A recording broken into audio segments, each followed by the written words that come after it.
how often do you think about getting to Bethpage and running it back with a similar team? How often do I think about it? I probably think about it every day. The best golf club I got this year was I got a utility build with a different shaft in it. You just have to look at what people are using on tour, and I think they're the best irons out there. All right, guys, welcome back to another episode of Man on the Inside. We're in the Srixon tour truck today alongside tour player Shane Lowry. Shane, we're at the BMW Championship, side of Caves Valley. Why don't you just give us a little bit of a feel of where your game is at here as we end this PGA Tour calendar season?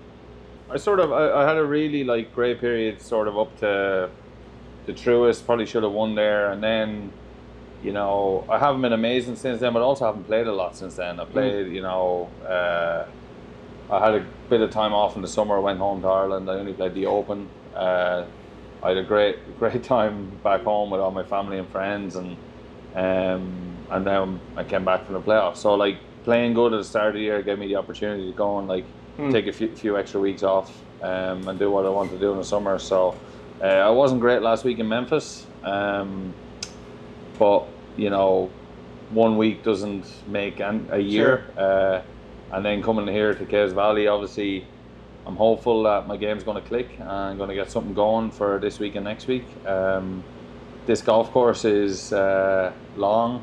It's probably going to be long and soft and play into the longer hitters' hands. But then when you kind of go through the FedEx Cup, there's not you take Rory and a couple of other guys out, there's not bombers everywhere. So if you go through the top 50 here, so I think, but my mid and long iron is just going to have to be good this week. Sure. But that's when I'm good, that's the part of my game that's good, so yeah.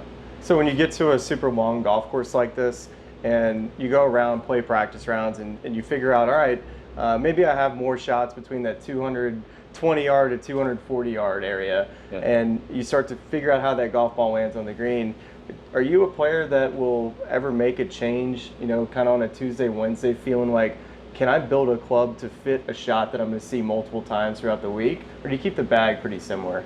I don't like making changes going into tournaments. I don't like, especially the week of a tournament. I think to put a new club in play, I think is like a ballsy move the week of a tournament, because it's not tried and tested. It's not some people do it and some people have success doing it, but I just think the equipment I have, I can hit all the shots with all the clubs I have, and it's just hitting the right shots at the right time. So I would never really do that. I travel with I probably travel with an extra 7 wood that I've never used in a tournament, but it's always there, or a stronger 3 wood and stuff. I travel with stuff, but I never put them into play. I like to keep my bag the same and go with it from there.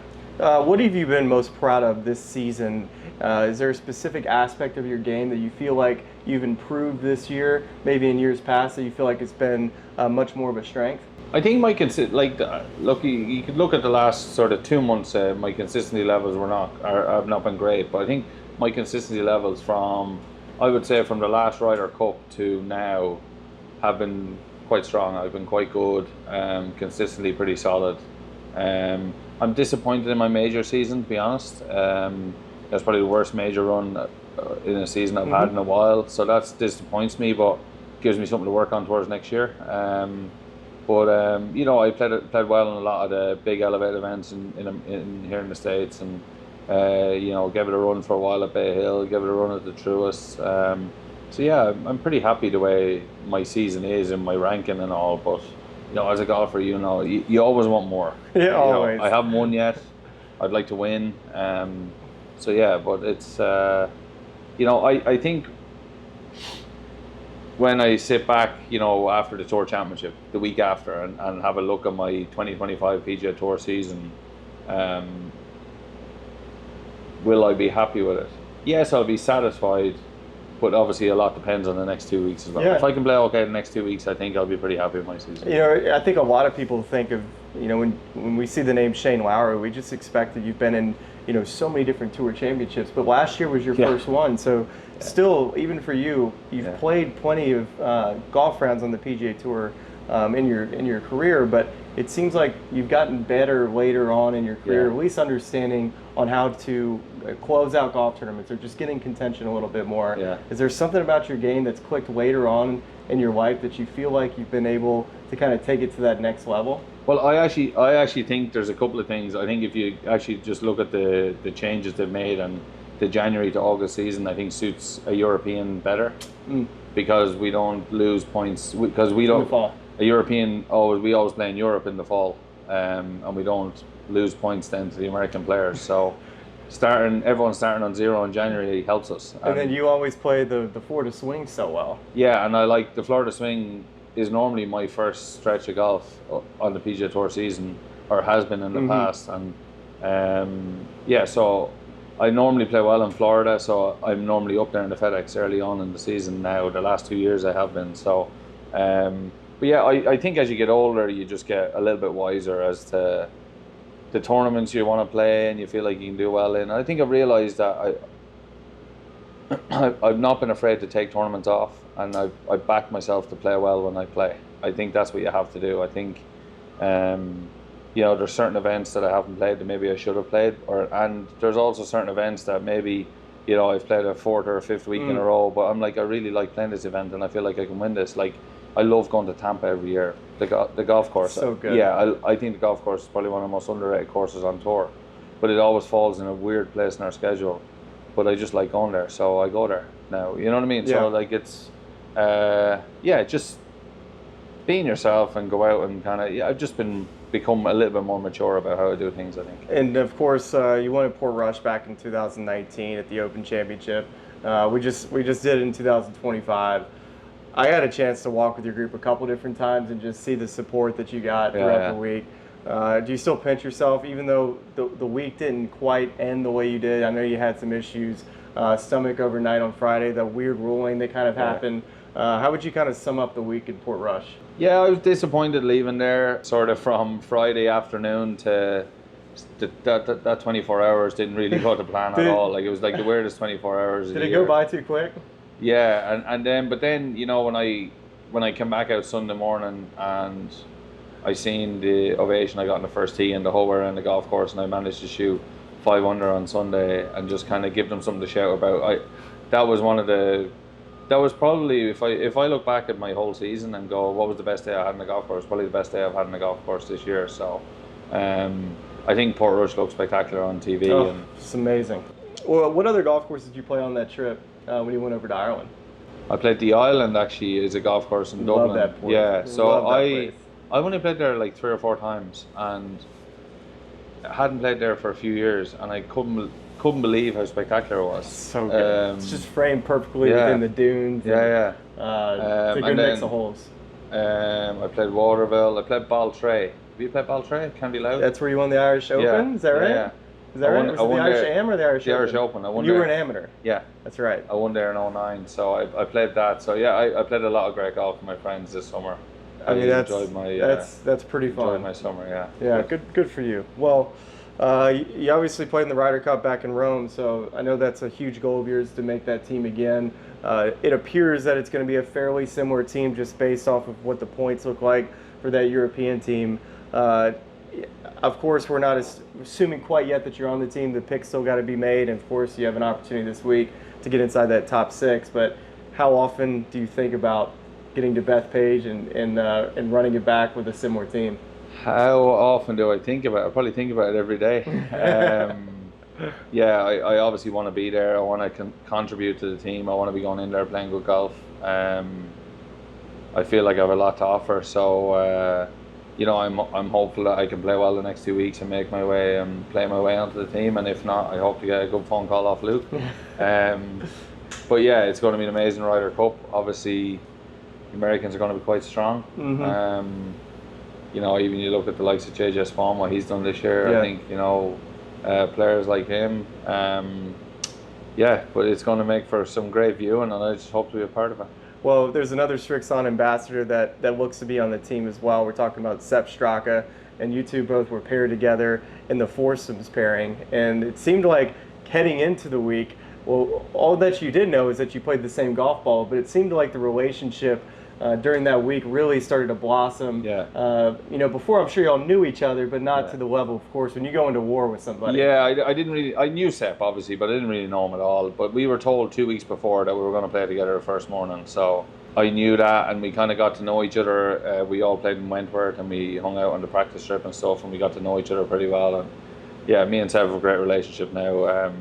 He's a great fella. Like, he's one of the best, and we're both obsessed with Diet Cokes. Yeah, who drinks more Diet Cokes? That's all. That's all we do. Cokes? We sit there and drink Diet Cokes and go play some golf. So it's like, obviously Sepp's going to be on the team as well, and I hope to be alongside him. I never know, we might get to play again together this time. And we obviously play the same ball, so that's great for like foursomes.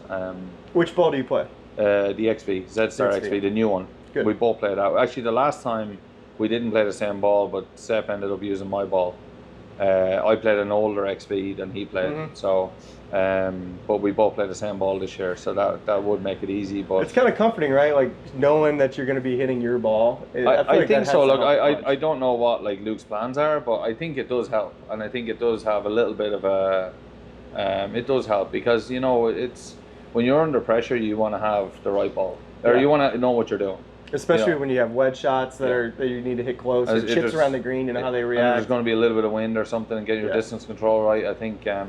You want to have something that you're comfortable with. So yeah. All right, what's favorite golf club in your bag right now?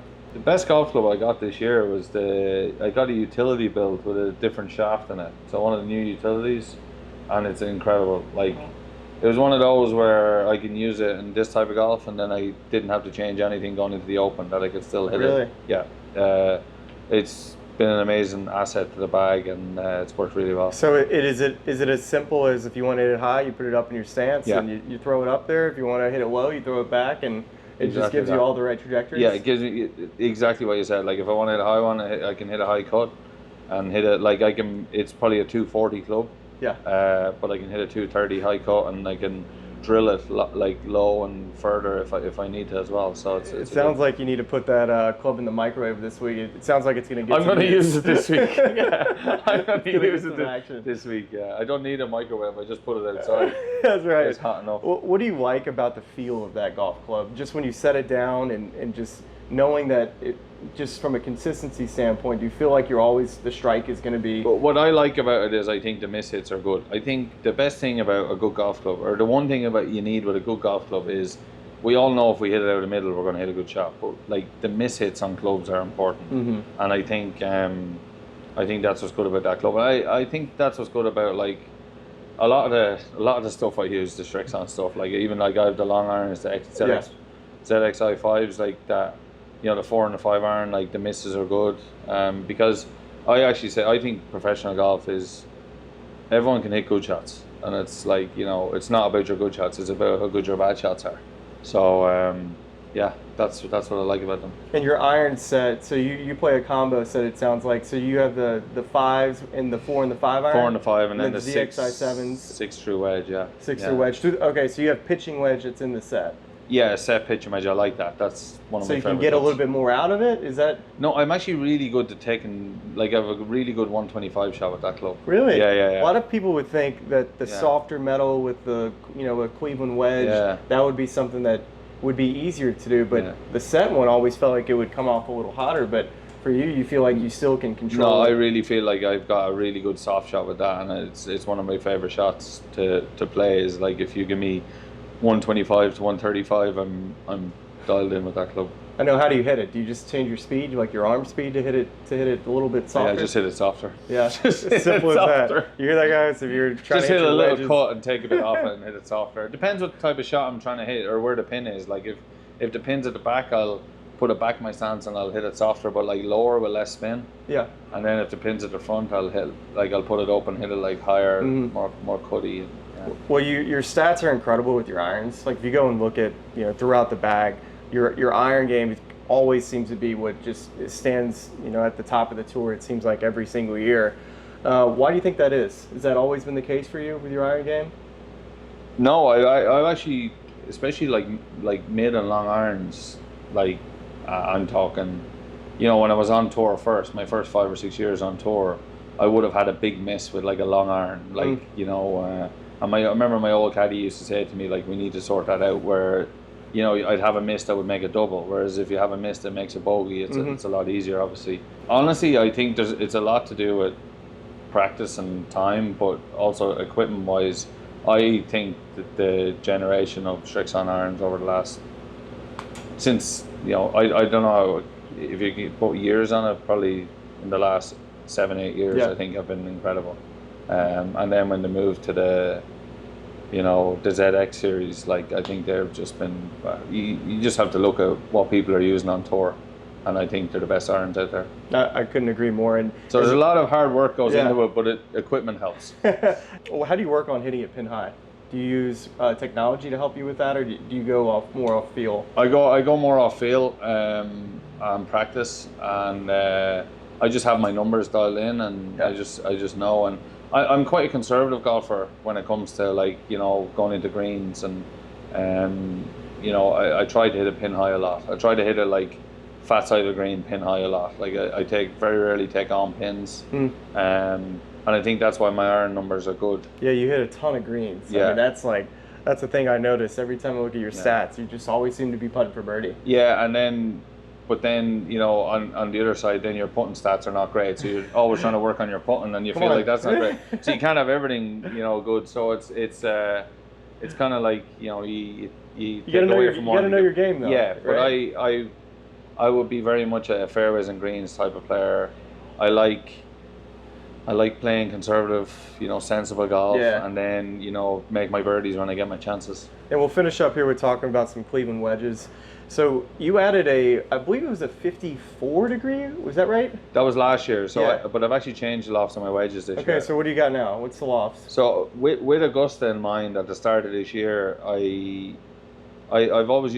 used 4 wedges the last couple of years, and I was using pitch and wedge 50, 54, 58, and I sort of thought chipping around Augusta is pretty hard, so I sort of thought I'd like a lob wedge with more loft on it. Okay, so I was like, could I put? So I just gapped them out more. I've gone for pitch and wedge 51, 56, 61. Okay. Yeah, so I've got like quite a lot of loft on my lob wedge. So I like playing a square face chip shot. So there's still a lot of loft there, and it feels like the strike is just easier on it. So how big of a difference has that been for you this year? Not only, I feel like guys can figure out how far their numbers are coming into greens. I feel like that's an easier adjustment. Anytime I would always change lofts fractionally around the greens, especially with like going from a 56 to say a 54, it always felt like it took me a little while to kind of figure out how hard to hit it. Yeah, you've got it when you add more loft. Like I had 2 or 3 degrees more loft in my lob wedge. You need to hit your chip shots a lot harder. So you need to be more aggressive. Yeah. So it didn't take that long, to be honest. Like I did it. I'd say it was like the start of the Florida swing. Yeah. And I played great for a few weeks. So it was. So going from the 58 to a 61 degree, have you struggled at all figuring out shots into the green with that club? Because, you know, when you add that much loft, at some point you can't really hit that club too hard because it can kind of go up and down. I hit it 90, like that's my full shot with it. And I can hit it further, but I don't allow myself to hit further.